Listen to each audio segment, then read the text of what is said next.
सबसे पहले तो बहुत बहुत स्वागत है। और यह ज़िंदगी गले लगा ले नया शो आने वाला है 1 दिसंबर से। सर क्या कहना चाहेंगे? अनाउंसमेंट के टाइम हमने इतनी बात नहीं कर पाए थे, लेकिन आज अगर शो के बारे में आप कुछ बताएं कि क्या कुछ सुनने मिलेगा इस शो में हमें। सबसे पहले रसिक श्रोता माई बाप को बहुत बहुत नमस्कार। और बहुत खुशी की बात हो रही है कि काफ़ी टाइम से अवेटिंग हमारा ये खूबसूरत सा कार्यक्रम है ज़िंदगी गले लगा ले। एक सेकेंड ना, एक सेकेंड। आप कौन से माय सबसे पहले तो रसिक माई बाप सभी श्रोताओं को और दर्शकों को मेरी बहुत बहुत नमस्कार। और बहुत दिनों से इंतज़ार में रहे वो प्रोग्राम, जो खूबसूरत प्रोग्राम है ज़िंदगी गले लगा ले, अल्टीमेटली माय एफएम पर आ रहा है 1 दिसंबर से। तो मुझे दिली बहुत खुशी है और मैं उम्मीद करता हूँ कि ऊपर वाला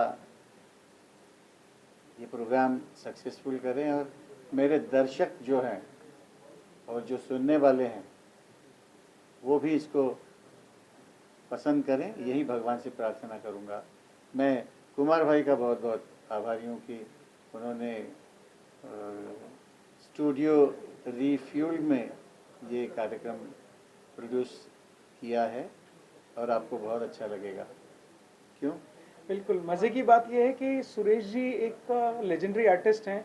आप सब जानते हैं पद्मश्री से नवाजे हुए हैं। और सुरेश जी का जो टेक्सचर ऑफ वॉइस है वो एक हीलिंग टेक्सचर है। हीलिंग मतलब कि जब आप सुरेश जी की आवाज़ सुनेंगे तो आपको कुछ भी कोई भी ऐसा लगेगा, किसी को सिर दर्द है, किसी को थोड़ा कुछ अजीब सा है, आप सुरेश जी का गाना सुन लीजिए कभी भी, यू विल फील कि आप हील हो रहे हैं। आपको कभी भी ऐसा कोई डाउन फील हो या कभी ऐसा लगे, लगभग हम बात करें 24 घंटे, फिर 7 दिन, फिर 30 दिन, तो एक दिन ज़रूर ऐसा आता है जिस दिन हमें फील होता है थोड़ा लो फील करते हैं। सब चीज़ें सेम है, बट उस दिन अगर आपको ऐसा फील हो तो सुरेश जी का कोई भी गाना सुन लीजिए। मैं आपको चैलेंज करता हूँ कि you will feel healing out of that. और ये ऐसा नहीं है, ये मेरा मैं बचपन से एक गाना सुनता हुआ आ रहा हूँ सुरेश जी का, वो था तुमसे मिलके, ऐसा लगा तुमसे मिलके।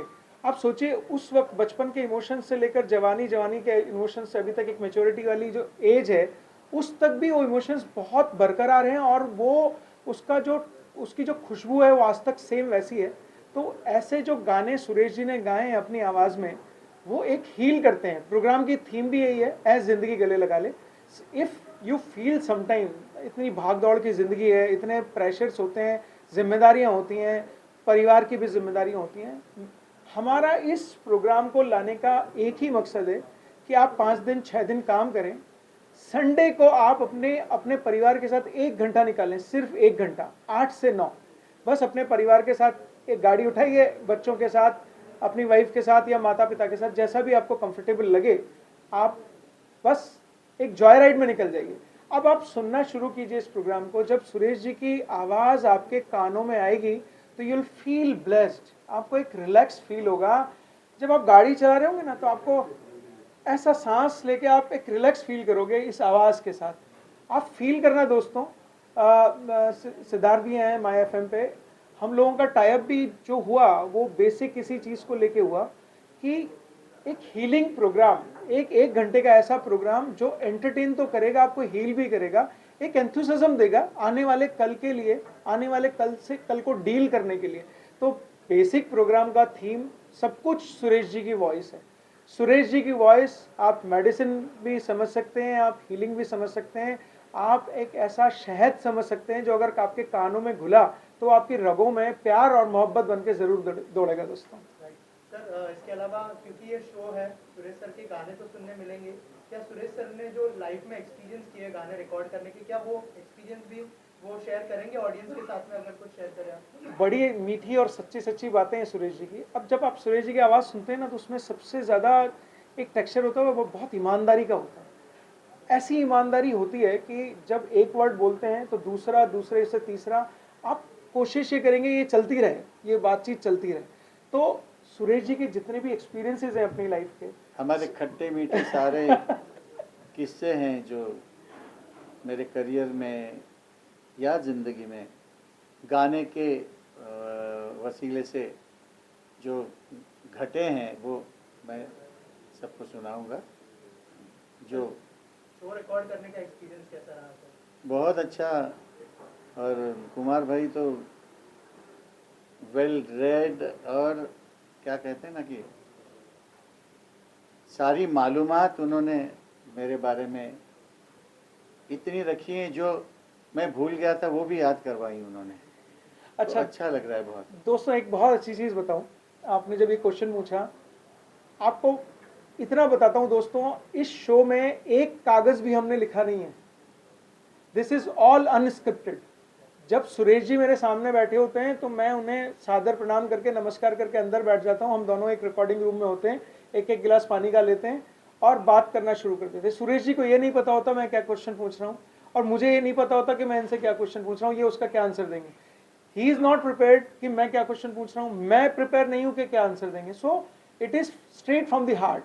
कोई तो उसी में एक्चुअली उसी में मज़ा है कि आप सोच के फिर बहुत उसको क्या बोलना ना, मलाई लगा के शहद लगा के बोलेंगे। एक्सटेम्पोर जब आता है तो धाड़ करके जो भी सही बात होती है वो निकलती है, वो अच्छी हो क्रूड हो, मगर सही बात कहने का मज़ा आता है। जो बिना लिखा हुआ बिना सोचा हुआ करते हैं तो बहुत अच्छा लगता है।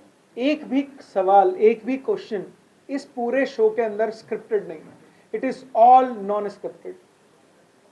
चलिए, सो द थिंग्स, पहला सबसे सच्ची चीज मेरा ये मानना है, देखो दोस्तों, बिजनेस जब हम करते हैं तो दिमाग का इस्तेमाल बहुत ज़्यादा करते हैं, जब हम मोहब्बत करते हैं तो दिल का इस्तेमाल करते हैं। ये मोहब्बत है, दिस इज़ प्योर मोहब्बत।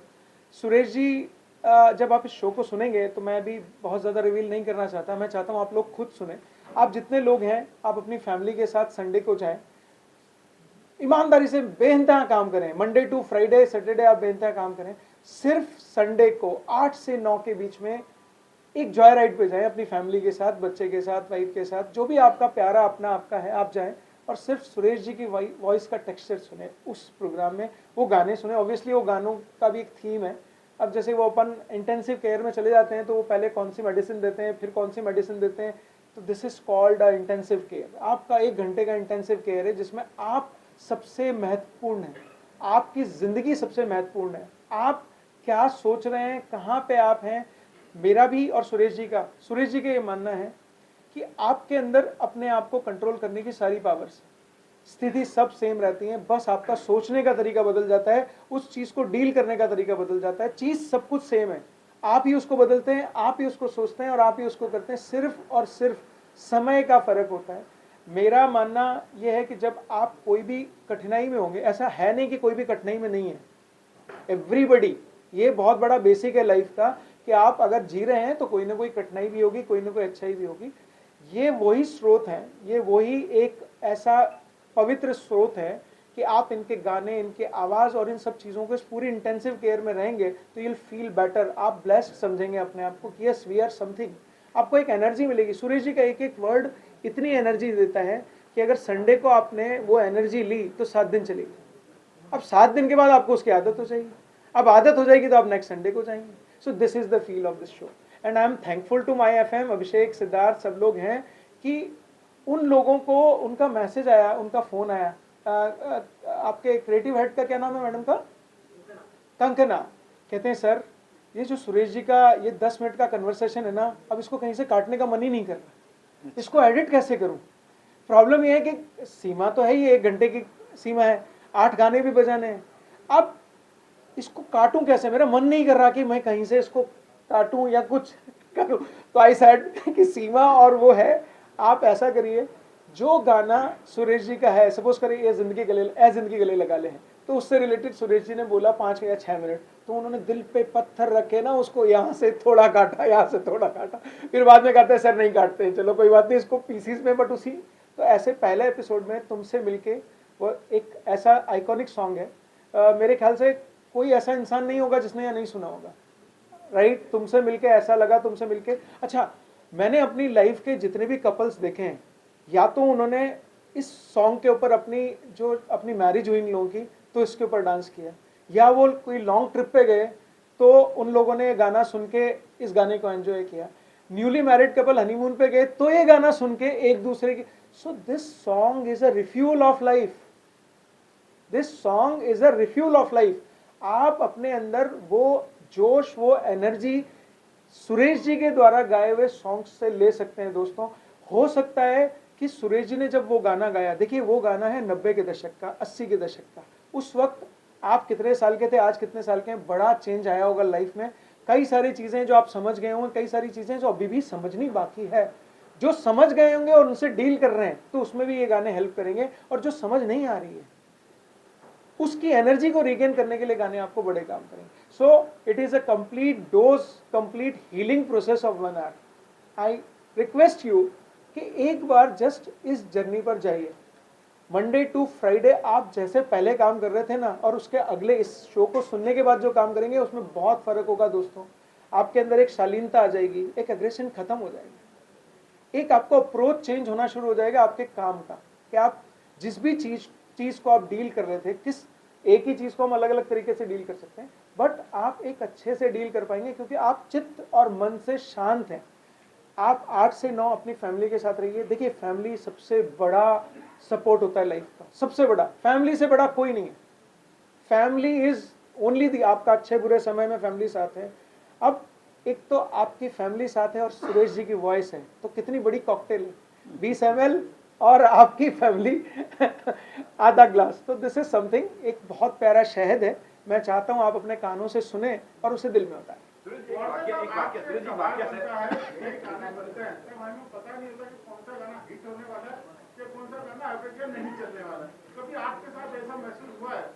सिंगर्स ने बोला है कि आपको लगा कि ये गाना बहुत हिट होना चाहिए, लेकिन लोगों ने देखा ही नहीं, सुना ही नहीं, और कभी यूं ही गा दिया और वो बहुत बड़ा हिट हो गया। उस अनुभव को कुछ शेयर करना चाहिए आप। आपने आपके क्वेश्चन में ही उसका जवाब बहुत भी बड़ी दे दिया। जवाब दिया आपने, यस। क्योंकि काश ये पता चलता रिकॉर्डिंग के टाइम पे कि ये हिट होने वाला है, मगर वो पता नहीं कहाँ चला जाता है, मालूम नहीं। और जिसकी तरफ बहुत ज़्यादा ध्यान नहीं दिया जाता है संगीतकार की तरफ से या गायक की तरफ से, वो इतना हिट होता है कि आदमी सोच भी नहीं सकता है। मतलब ऐसा समझ लीजिए कि आपका हर प्रोग्राम उस गाने की सिवाय कंप्लीट नहीं होता। तो ये तो किसी के हाथ में नहीं होता, उस गाने की कुंडली अच्छी होनी चाहिए। मैं इसको बहुत मानता हूँ कि वो गाना किस समय पे बना, कब रिकॉर्ड हुआ, किस फिल्म में आया, वो कैसे पिक्चराइज हुआ, उसकी कुंडली बन जाती है एक। और आपको मालूम है, अगर भविष्य को आप मानते हैं तो हमारी इंडस्ट्री में सबसे ज़्यादा भविष्य का काम चलता है। जिसका समय अच्छा हो, जिसकी कुंडली अच्छी हो, गाना कहिए, फिल्म कहिए, तो वो ना चाहते हुए भी चलेगा। तो ये किसी के हाथ में नहीं होता। अपना काम मेहनत से करना चाहिए, अपनी फुल एनर्जी उसमें लगानी चाहिए, तो भगवान तो सक्सेस दे ही देता है। तो ये गाना किस तरह से मिला आपको, इसकी रिकॉर्डिंग का अनुभव, इसके लिए आपको कैसे पिच किया गया, इसको कुछ शेयर करना चाहिए। लोगों की बहुत जिज्ञासा है कि इस गाने को लेकर कि किस तरह से गाना पूरी तरह से निर्माण हुआ, बना है। एक्चुअली ये तो इस प्रोग्राम में आप सुनेंगे, इस एपिसोड में है सर। सारी चीज़ें मैंने कही हुई है और आपको बहुत मज़ा आएगा। वो जैसे अभी रिवील करके उसका उस एपिसोड का मज़ा खत्म हो गया। कौन से गाने की बात कर रहे हैं? है जिंदगी। ये मैं कहीं रिकॉर्ड कर रहा था मेरा एक गाना फिल्म फेमस में, फेमस तारते हुए, तो मैं रिहर्सल कर रहा था माइक पे। इतने में देखा मैंने उत्तम सिंह जी और केरसी लॉर्ड जी, और उनके पीछे एक छोटी सी मूर्ति, सफ़ेद कुर्ता और सफ़ेद शर्ट और लुंगी सफ़ेद पसम लगाया हुआ। तो वो अंदर आए तो उत्तम जी ने कहा कि सुरेश, ये मिस्टर इलैयाराजा जी हैं, साउथ के बहुत बड़े म्यूज़िक डायरेक्टर हैं। और मुझे कोई ऐसी ये कोई दिखावा नहीं या कुछ भी नहीं, मुझे मालूम ही नहीं था कि, क्योंकि मैंने मद्रास की तरफ की गानों को कभी सुना नहीं था, और उसकी वजह से ये मेरी क्या बोलते हैं ना कि बदनसीबी थी कि मैंने उनको मिलने के पहले उनको जाना नहीं था। मगर वो इतना बड़ा म्यूज़िक डायरेक्टर और एकदम सिंपल आए, मैंने उनको नमस्कार किया, रिस्पेक्ट दी, तो उन्होंने कहा कि इनके 3 गाने गाने हैं तुमने, फिल्म बन रही है और 1 हफ्ते में ये गाने रिकॉर्ड होने हैं, तो तुम परसों रिहर्सल के लिए आ जाओ। जब मैंने पूरा उनका रंग ढंग देखा काम करने का, हारमोनियम ऐसे बजती थी उनके हाथ में जैसे पानी बह रहा है। फिर उनके बारे में मैंने पढ़ा तो मालूम चल गया कि उन्होंने थाउजेंड्स ऑफ साउथ की फिल्में की हुई है और बहुत ही बड़े म्यूज़िक डायरेक्टर। तो उत्तम जी ने कहा कि कोई भी लाइन है और ज़्यादा से ज़्यादा 2 बार तुमको बताएंगे वो, तो तुम्हारा पिकअप जो है वो बहुत अच्छा रखना और ध्यान देना। तो ऊपर वाले का आशीर्वाद, थोड़ा सा सरगम वगैरह लिख लेता हूँ, तो बहुत अच्छे से मैंने गाने पिकअप किए उन्होंने और बड़े खुश हो गए वो।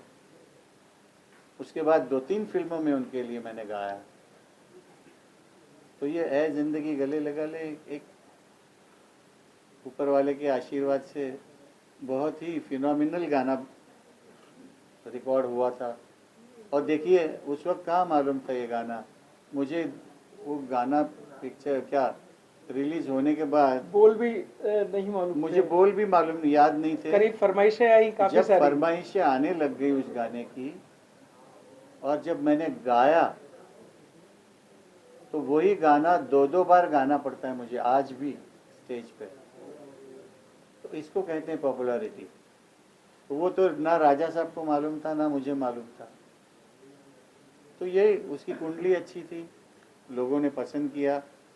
सबसे ज़्यादा बोल और किस सिचुएशन पे वो रिकॉर्ड हुआ, पिक्चराइज हुआ है, इसका भी ज़्यादा महत्व होता है उसमें। इम्पोर्टेंस तो वही होती है, तभी जाके दो लोगों के दिल में लग जाता है। इसमें एक चीज़ और है सर, देखिए ये 80-90 के दशक की बात है। उस टाइम पे इतने रिसोर्सेज नहीं थे, सिर्फ रेडियो एक रिसोर्स था और यह मूवी एक रिसोर्स था। मेरे ख्याल थिएटर आप जाएंगे तो मूवी देखने के लिए, गाना वायरल होना, आज की डेट में आप सुबह लॉन्च करिए और शाम तक वायरल हो जाएगा। आप डेटा बताएंगे 4 करोड़ लोगों ने देख लिया, 5 करोड़ लोगों ने देख लिया, लेकिन उस वक्त सिर्फ क्वालिटी,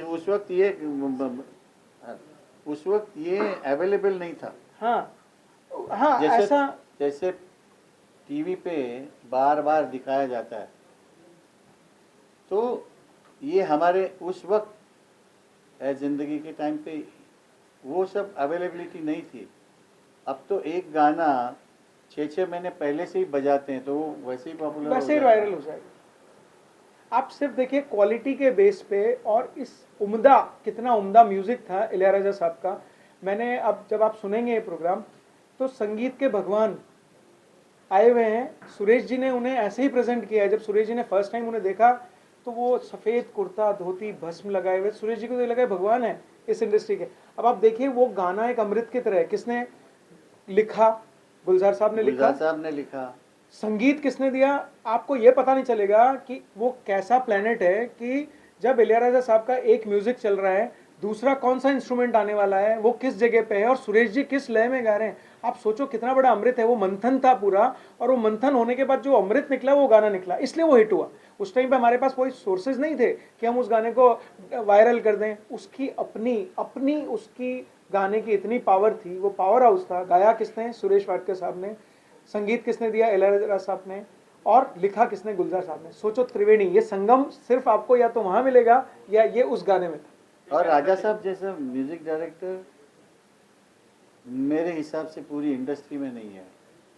आज भी गुण को अगर नापा जाए तो ऐसा म्यूज़िक डायरेक्टर इलैयाराजा साहब है या मेरे दादू है रविंद्र जैन जी, ऐसा म्यूज़िक डायरेक्टर इंडस्ट्री को नसीब नहीं होगा। ऐ जिंदगी गले लगा ले, हमने भी तेरे हर एक गम को गले से लगाया है ना ऐ जिंदगी।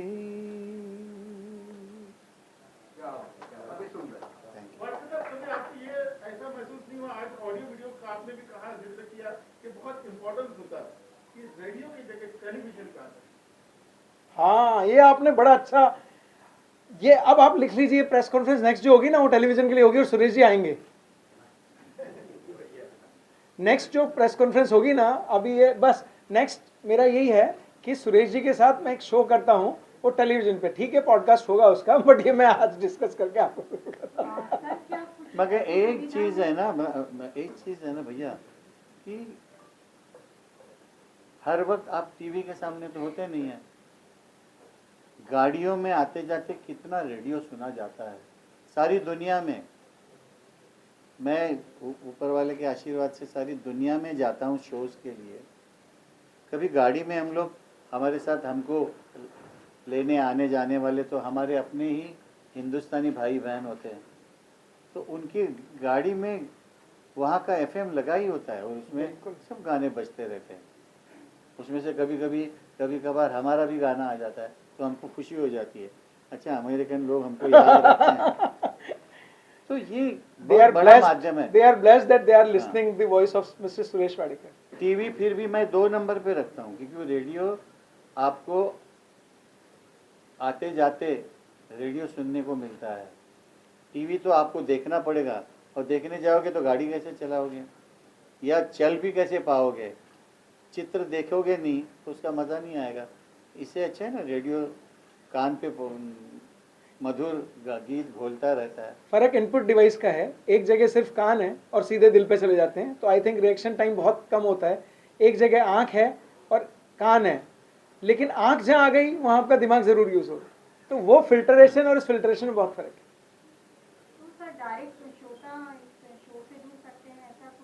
नेक्स्ट एपिसोड में, फर्स्ट एपिसोड बिल्कुल, फर्स्ट एपिसोड जो है वो एक रिकॉर्डेड ऑलरेडी है। नेक्स्ट एपिसोड में कुछ सिमुलेशंस हैं, कुछ चेंजेस हैं श्रोताओं के हिसाब से, उनके सजेशंस हैं, वो नेक्स्ट एपिसोड से। 1 आवर, 1 घंटे का प्रोग्राम है जिसमें लगभग 8 गाने हैं, बीच में एक टी ब्रेक है। अब वो टी ब्रेक की जगह बच्चे अगर ये कहें कि नहीं आइसक्रीम, तो उसका नाम आइसक्रीम ब्रेक भी है। वो गाड़ी चल रही है, सुरेश जी की वॉइस है, सुरेश जी का गाना है, फिर सुरेश जी का पसंदीदा दूसरा भी गाना है, ऐसे वो गाना चल रहा है। अब बच्चा पीछे बैठा है और चार गानों के बाद वो नॉस्टैल्जिक तो चल ही रहा है सब कुछ। अब सामने एक चाय की दुकान दिखती है या आइसक्रीम की दिखती है, आपने गाड़ी रोकी, आपने चाय पी लिया, अभी तो ठंड आने वाली है, तो या तो चाय की चुस्की का ब्रेक या आइसक्रीम का ब्रेक, तो वो एक ब्रेक रहेगा। उसके बाद फिर 4 गाने, फिर अगले वीक का इंतजार।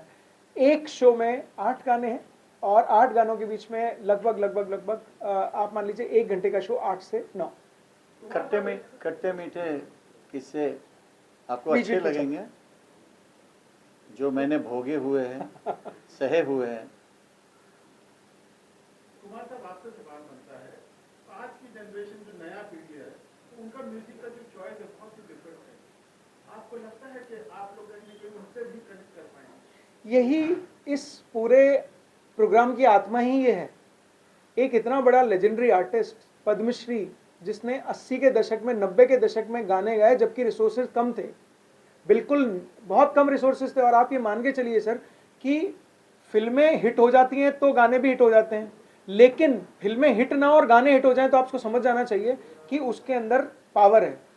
आज सुरेश जी इस पीढ़ी में इस जगहों पे हैं। आज वो प्रोग्राम एक 20 साल का बच्चा भी सुन रहा है। आज मेरा बच्चा वो 16 साल का है, बट वो 4 गाने सुनता है तो उनमें से ये निकाल के बता देता है उसके कानों से कि यार पापा दिस इज अ सॉन्ग, बड़ा मेलोडियस है। तो मेलोडी तो आपके रगों में होती है, बट आपको फाइंड करनी होती है। अब जब तक कंटेंट आपको अच्छा नहीं मिलेगा, आप पूरे रेडियो सुनिए, आपको कंटेंट क्या मिलता है, I don't want to comment, but इस पूरे प्रोग्राम की थीम ये है कि ये एक शहद है, एक गुड़ है, आपने इसे मसाला बना दिया, आपने इसे ऐसी चटकारी वाली चीज़ बना दी।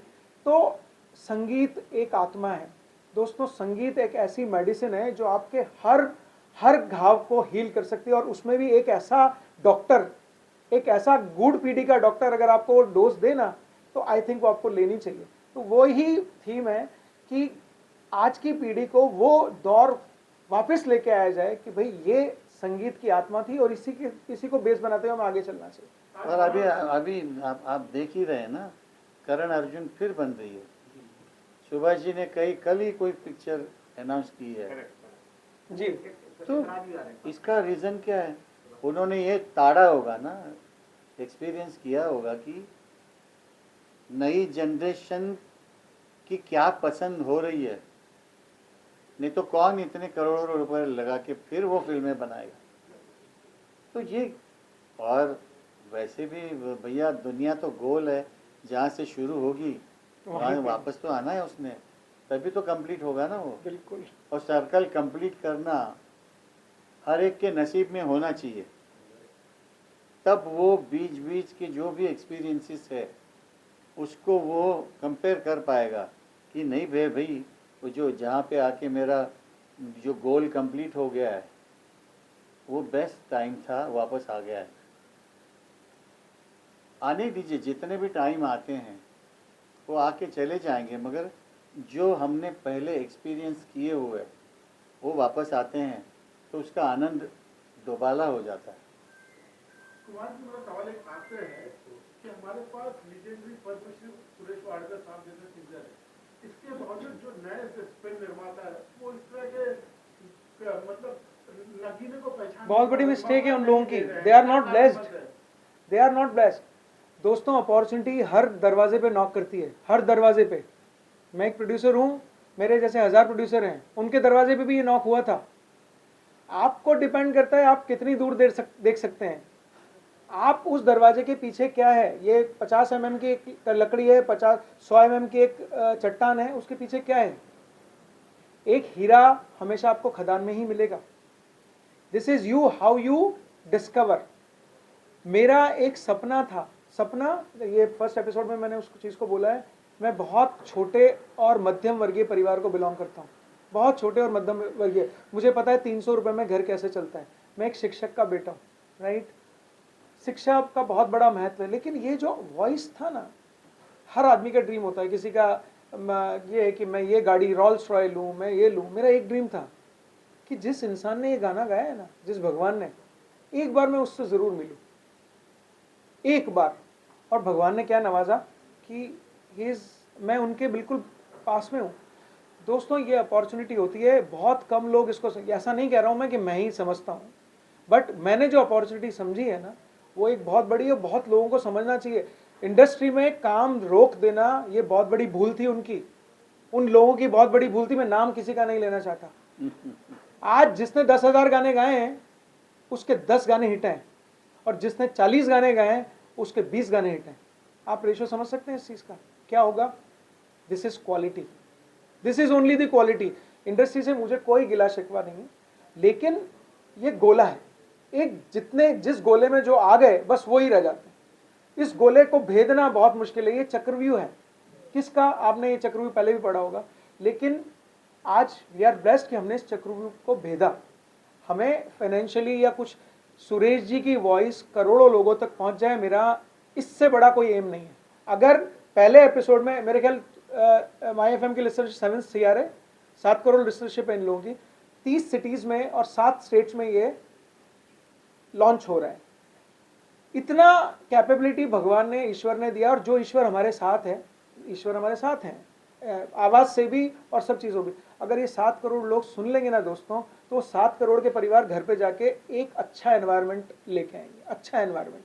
जिन लोगों ने छोड़ दिया, जो लोग नहीं कर पाए, वो अपॉर्चुनिटी नहीं समझ पाए, touchwood, I am blessed that I got that opportunity to associate with Suresh. बहुत बड़ा म्यूजिक डायरेक्टर। अगर हमारे यहाँ की जो पद्धति है कि उस म्यूज़िक डायरेक्टर को बाकी के म्यूज़िक डायरेक्टर फॉलो करते हैं, अगर उसने आपके बारे में कुछ बोल दिया तो जैसे स्टैंप लगता है ना, यस, ये बहुत बुरा एटमॉस्फेयर तैयार करते हैं। फिर ये नहीं होना चाहिए। अगली भी जनरेशन हमारी आ रही है, अगर आपको उसके साथ काम नहीं करना है तो मत करिए, मगर उसके बारे में कुछ गलत मत बोलिए, नहीं तो बाकी के लोग फॉलो करते हैं उसको। बिल्कुल। और जैसे एक भेड़ आगे चलता है तो उसके पीछे हजारों भेड़ चलने शुरू हो जाते हैं। तो इस चीज़ का ख्याल हर म्यूज़िक डायरेक्टर ने रखना चाहिए कि भाई तुमको काम नहीं करना है, किसी के साथ मत करो, मगर तुम फैलाओ मत।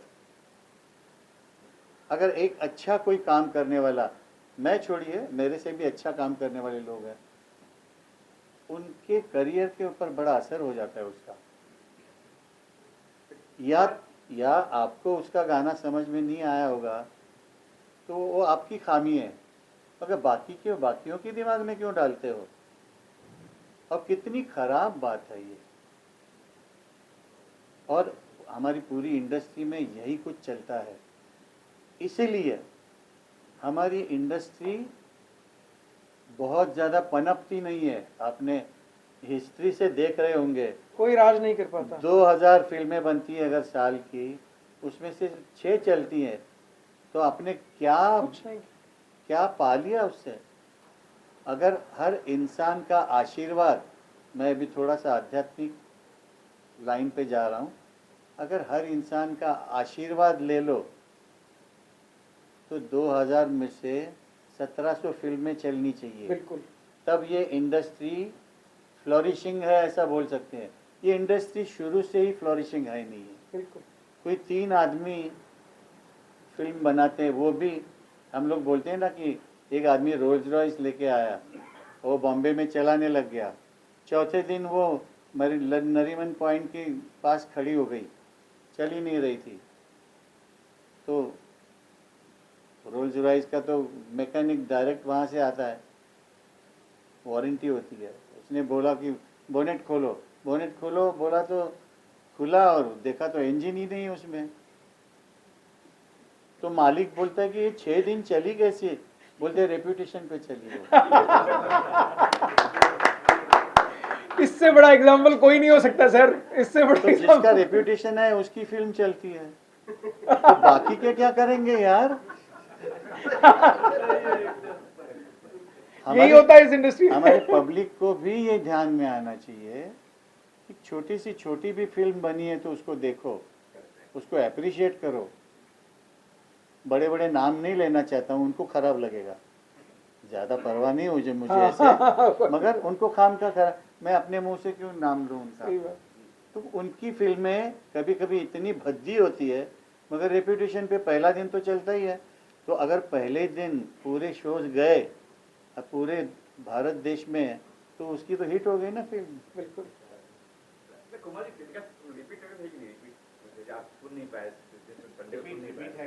नहीं सर, ये एक बहुत बड़ी विपदा ही मान लीजिए, या एक वो है कि हाल फिलहाल मुझे ये लगता है कि मैंने सोचा था कि ये रिपीट होगा, बट अभी इसका एसेंस ऐसा रखते हैं कि संडे को 8 से 9 आप सुने, थोड़ा सा इसको ऐसा रखेंगे कि इच्छा जागृत रहे, मतलब एक जिसको कहते हैं ना, एक डिमांड, एक देखो मैं एक बहुत अच्छी बात बताता हूँ सर आपको ये ध्यान होता है इनविटेशन कार्ड आया है और उस दिन उस फलाने की शादी है, राइट?